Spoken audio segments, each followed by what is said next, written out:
Today, we are going to look at a topic which I think is quite interesting.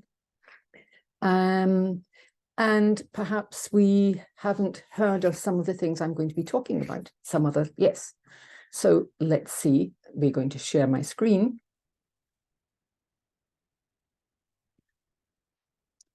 The topic for today is what do a Russian scientist and a trio of herbal gems have in common? So let's see what they do have in common. Professor Nikolai Vasilievich Lazarev was an outstanding Soviet and Russian scientist. His professional work spanned over 45 years. He was quite interesting in the sense that he combined theory with practice because his aim was always to meet and find solutions for practical needs. This approach, combined with his encyclopedic knowledge and a profound thinking process, contributed to the success of his scientific activities in a range of areas of medical science. He was always interested in toxicology and founded the industrial toxicology in Russia, seeing how our industrial processes could be a source of toxins, not only for the people, but also for the environment. Another area where he was an eminent scholar was in pharmacology, and he formed the basis of an original approach to experimental drug therapy in treating cancer. He was the first person in Russia to attract attention to problems of anthropogenic pollution, that is, the pollution that we as human beings produce.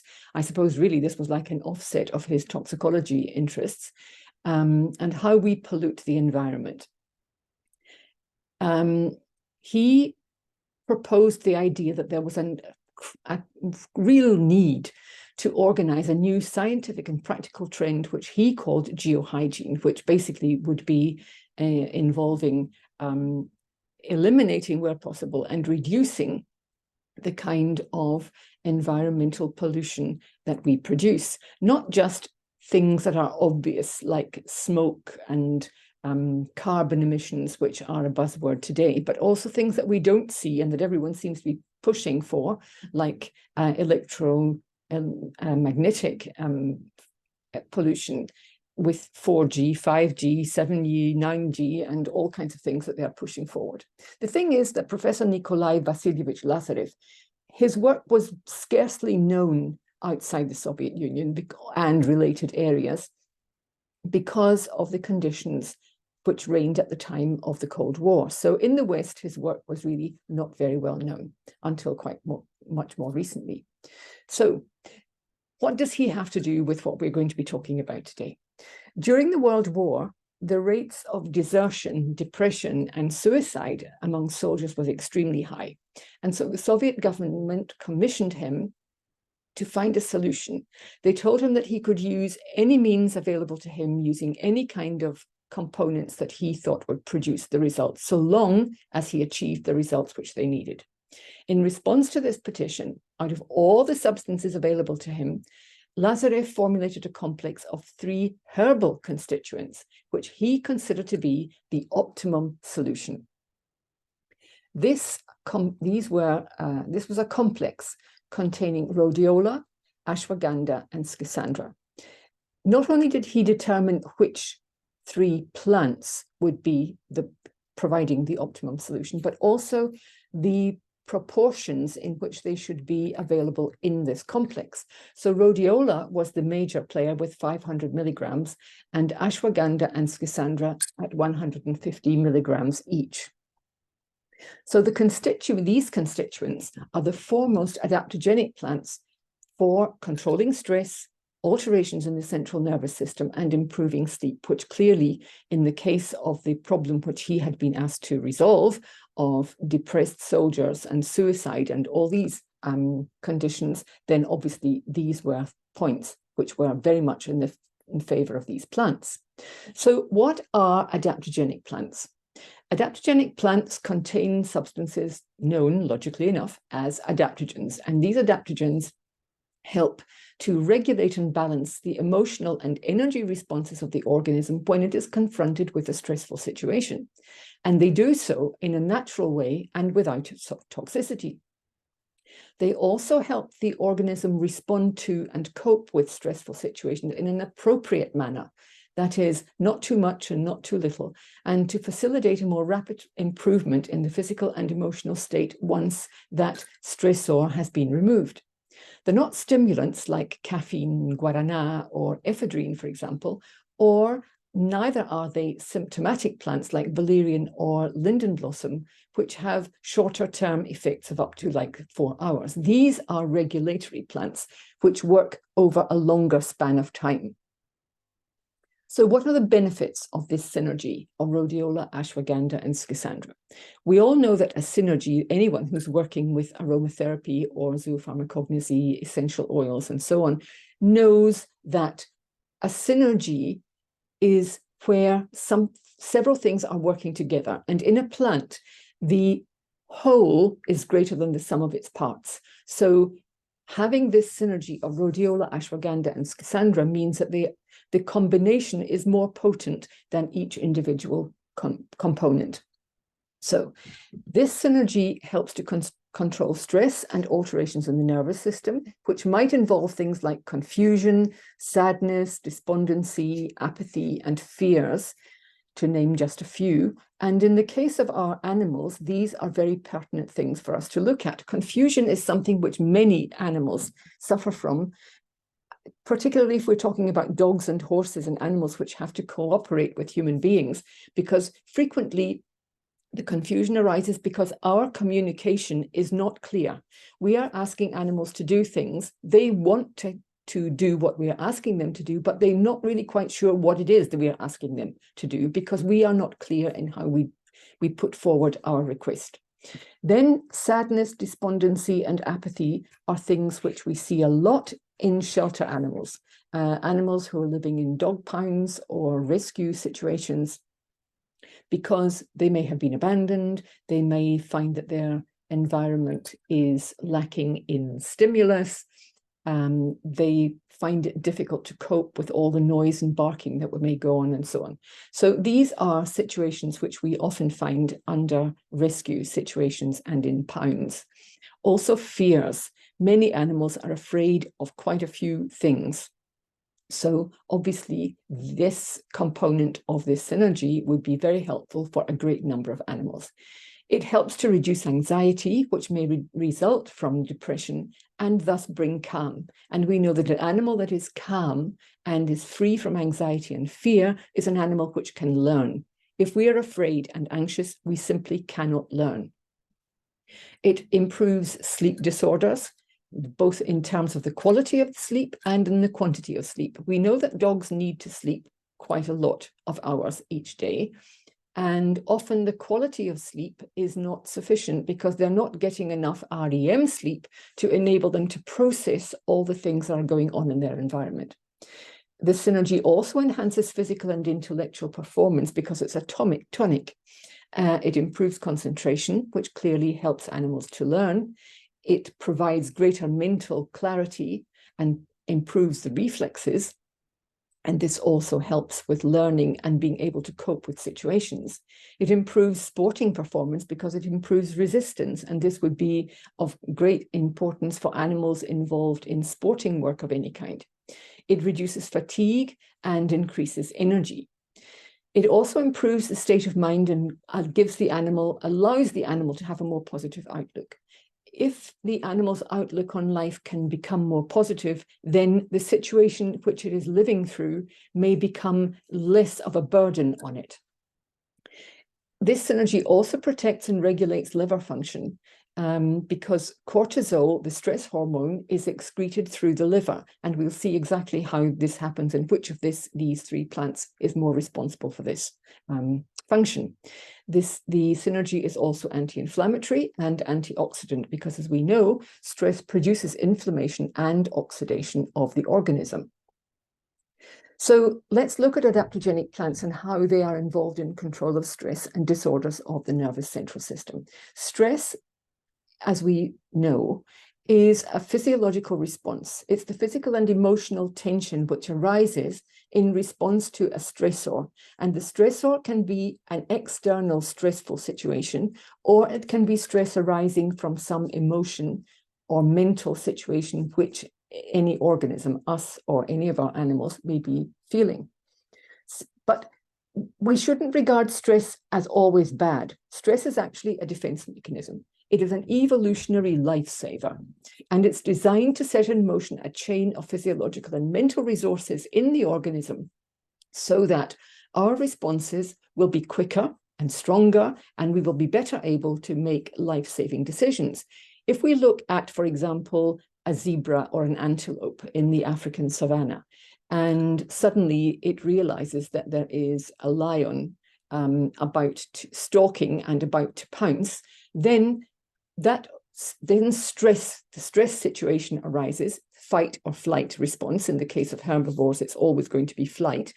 And therefore, all the energy needs to go to that animal's legs, because the only thing it needs to do is get out of there as fast as possible in order to save its life. So this is a stress response, and so stress is a survival mechanism. But in the modern world, stress has become, both for us and for the animals who share our lives, it has become chronic and is now regarded as the great illness of the 21st century, because we live our lives going from one stressful situation to the other. And so when stress is excessive, when it's prolonged, or it runs out of control, then this may give rise to a range of illnesses which alter the rhythm of normal life. And adaptogenic plants are a great external source of aid. They are completely natural and can help the organism cope with and overcome stress and other associated disorders, which would be things like anxiety, insecurity, fear, confusion, sadness, apathy, and sleep disorders, as we've mentioned already. So what are the kind of things that we might expect if stress runs out of control? Anxiety, which we've mentioned. And an anxious animal is an animal which cannot relax, which cannot learn, and which is on constant alert. Emotional disorders, sadness, apathy, lack of motivation, indifference, and in the final analysis, shutdown. We can find this in shelter animals or animals who have given up hope. They start off being sad or apathetic. They're lacking motivation because there's no stimulus in the shelter. They feel there's an indifference because they feel that no one is actually paying any attention to them. And in the end, that animal can shut down. And this is really like the last stage for any animal. Sleep disorders can also occur, as we've mentioned. Either the animal is unable to sleep or its sleep lacks quality. And so it is in a state of vigilance all the time. And because it's not getting enough REM sleep, it's not able to process all the things which would help it return to homeostasis. Cognitive function is also impaired, producing lack of concentration, poor memory, poor reflexes, lack of mental clarity, and mental fatigue. So all of these things, of course, have an effect on learning. And you might often find that an animal which has always been, or has for a long time been able to interpret certain cues and do what the person was asking, suddenly it doesn't seem to be able to remember those cues and doesn't know what to do when he or she hears them. So this is a cognitive function which is impaired due to stress which has got out of control. Behavior changes. We all know, dealing with animals, that we must be vigilant about behavior changes. Behavior changes can indicate a whole lot of things, not least of which could be pain or discomfort in the animal's body, but they can also be a great indication of an animal that is anxious or stressed out. Another consequence of stress running out of control is lack of energy and physical fatigue, because since the animal is anxious, since it is not getting enough sleep of the proper quality, it is on mental alert all the time, then the organism is fatigued. And this is really important, stress running out of control can produce disorders in almost all the bodily systems: the hormonal system, the cardiovascular system, the immune system, the digestive system, and so on. And so digestive upsets, as we increasingly are learning, are fundamental importance, because the microbiome is where the largest part of the animal's immune response is going to start. So now let's look at each one of these three components in turn. The first one, which we're going to look at, since it's the one which has 500 milligrams as opposed to 150 of the other two, is rhodiola. Rhodiola is an adaptogenic plant, as we've said, which grows in the colder regions of the Northern Hemisphere. Due to its properties, it's also sometimes known as golden root or Siberian ginseng. Its active principle is rosavin, which is extracted from the roots of the plant. Importantly, rhodiola acts on the hypothalamus and contributes to the correct function of the calming neurotransmitters, such as dopamine, the pleasure hormone, and serotonin, the happiness hormone. This helps to improve concentration, and it also promotes melatonin production, which is the sleep neurohormone. So clearly, this action on the hypothalamus is fundamental to helping the animal return to a state of calm, helping the animal return to a state of emotional balance and homeostasis. So rhodiola is clearly a major player in this. These neurotransmitters, which we've mentioned, dopamine, serotonin, and so on, send signals between the neurons so that the neurons can communicate with each other and control the emotional and mental state. So obviously, this is really a big plus of rhodiola. So what are the benefits? It helps to control stress, symptoms of depression, emotional disturbances, and improves the overall state of mind, as we've just said, because of this action in the hypothalamus. It promotes relaxation and helps to restore calm and serenity. An animal which is calm and serene is an animal which is happier, and an animal which can learn and which can live its life without great emotional upsets. It also enhances physical and mental performance. As we've said, it's a tonic. So it improves concentration and cognitive function, which means that the animal can learn better, is better able to understand what's going on, is better able to deal with the situations which arise because it can reinterpret them more clearly. It helps improve physical performance by raising stamina and endurance. So clearly this is important for any animal involved in sports like agility or canicross, or any of these things which require an animal to have good physical stamina and endurance. And it also helps to combat fatigue and gives the animal more energy to be able to deal with life as it goes on. The second plant we're going to look at is ashwagandha. Ashwagandha, also an adaptogenic plant, as we know. It's an evergreen bushy plant which grows in Asia and Africa and is sometimes also called oroval. Here, the active principle is obtained from the berries, not from the root, as with rhodiola, and the active principles are called withanolides. This plant, ashwagandha, acts on the adrenal glands, inhibiting cortisol production, because cortisol is produced in the adrenals. Now, this is really important. If your adrenal glands are functioning optimally, then cortisol production will be reduced, and cortisol is the stress hormone. So this obviously contributes enormously to the reduction of stress. The benefits. One of the major benefits is that ashwagandha improves sleep. Now, if we look at the scientific name, it's Withania somnifera. So it's something which induces sleep and makes it easier to go to sleep because it acts as a natural anxiolytic. It regulates the immune system, stimulating a depressed immune system, but if the immune system is hyperactive, then it helps to modulate it and bring it into a state of balance. It is a tonic for the central nervous system and the muscular system. It revitalizes and improves muscular function and enhances sexual desire. Now, this enhanced sexual activity may not be what we want if we've got entire animals, but it is one of its properties. It improves cognitive function, acting on certain receptors in the brain, helping to enhance concentration, learning, and memory. So clearly, all of these are important things for any animal dealing with life in our modern world. It's a natural anti-inflammatory and because it helps to reduce and alleviate pain, both acute and chronic pain, but without the harmful effects of some of our normal mainstream medications. The results obtained are similar to those which we can get with acetylsalicylic acid, which is basically aspirin, or hydrocortisone.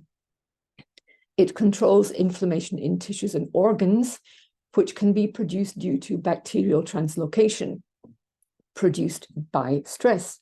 We are going to be looking at bacterial translocation in a minute. It's a powerful antioxidant, helping to reduce attack by free radicals. So bacterial translocation is what we basically generally know as leaky gut.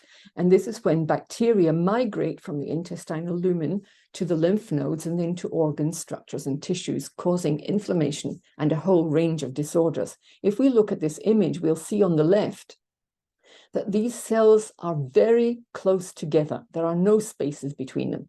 This is a healthy gut. And so the bacteria on this side cannot come through to the other side. If we look on the right, on the other hand, we will see that there are big spaces between them. And this means that the gut is permeable. And so bacteria can come through from where it is to the other side and cause a whole range of disturbances, which can range from food intolerances, autoimmune disturbances, nutritional malabsorption, so that although the animal is eating enough, it's not actually getting enough nutrition from its food.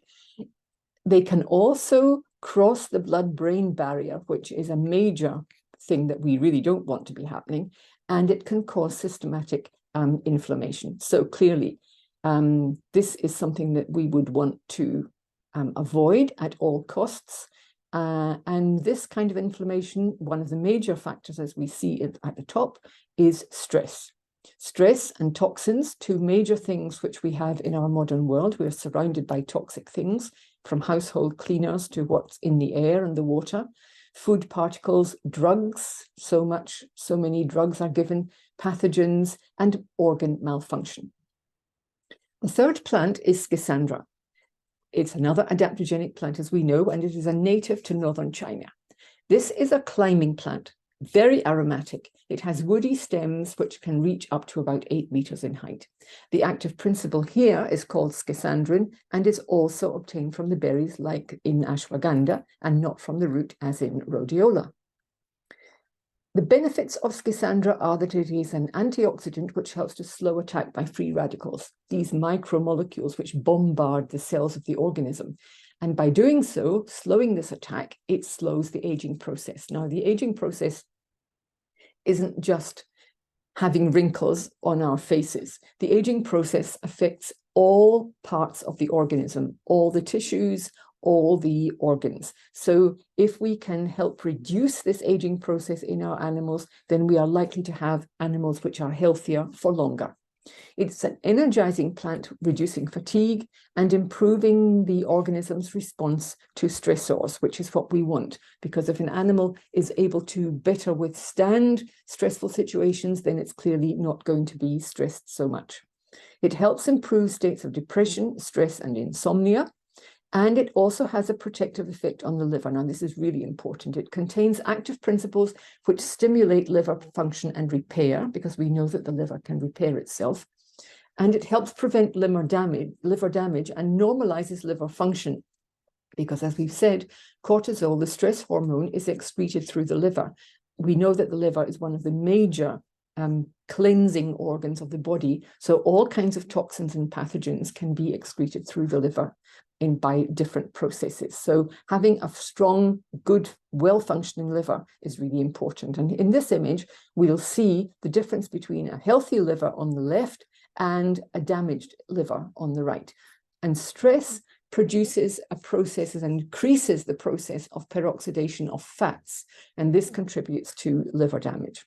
So how do we administer this complex? This complex generally comes in capsule form.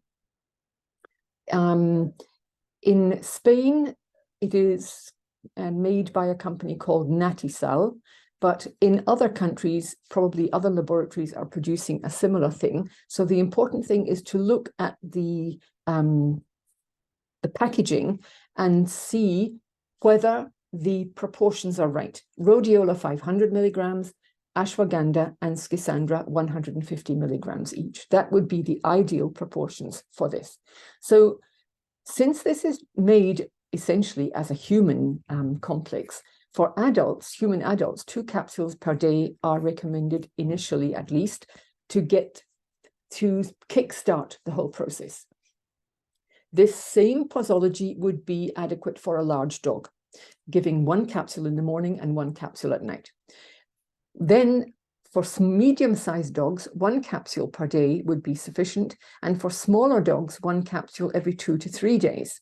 Now, it's better to space out the dosage rather than opening up the capsules, because once opened, the contents are prone to oxidation, and we don't want oxidation to happen. So it's better to spread out the doses rather than open up the capsule and put a little bit one day and a little bit more the next day. So once results you can begin to see them, then you can begin to reduce the dosage, spacing them out over. If you start off with 2 capsules, you could reduce it to 1 capsule per day, and then perhaps 1 capsule every 2 days, and so on. The response is usually quite rapid and is usually seen in between 24 and 72 hours.